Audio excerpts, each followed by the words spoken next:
নমস্কার। ঠাকুরমা স্বামীজি গুরুদেবের শ্রীচরণে প্রণাম জানাই।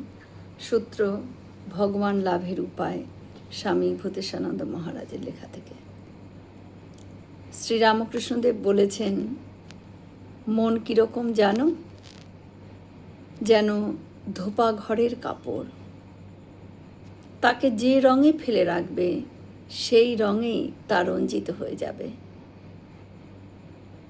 মনকে যদি বেশি সময় সাংসারিক চিন্তায় ফেলে রাখি, ধ্যান জপের সময় সেই চিন্তাই চলবে। তাই উপায় হলো যত বেশি সম্ভব ঈশ্বর চিন্তার অভ্যাস করা।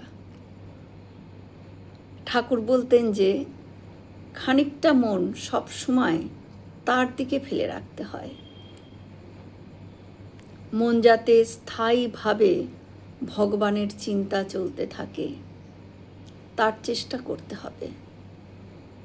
ঠাকুর বলছেন, যদি 14 আনা মন ভগবানের কাছে রেখে 2 আনা দিয়ে সংসারের সমস্ত কাজ করো তো তা ভেসে যাবে। কিন্তু আমাদের তার ঠিক বিপরীতটাই আমরা করি। সুতরাং তার চিন্তা করতে হলে মনকে তার দিকে সর্বক্ষণ না পারি, সবচেয়ে বেশি সময় তো সেখানে আমরা দিতে পারি। তার দিকে মন রাখলে মনে স্বার্থপরতা আসবে না, অহংকার আসবে না। এটি আমাদের অভ্যাস করতে হবে। কোনো এক সময় জব করতে বসলাম, কিছুক্ষণ চেষ্টা করলাম, ভালো না লাগলে উঠে পড়লাম, এতে কিন্তু কাজ হবে না। জয় শ্রী রামকৃষ্ণ।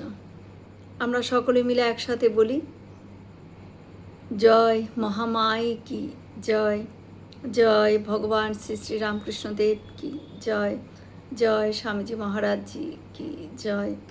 হয়তো অনেক ভুল ত্রুটি হলো, ঠাকুর যেন আমায় ক্ষমা করে দেন।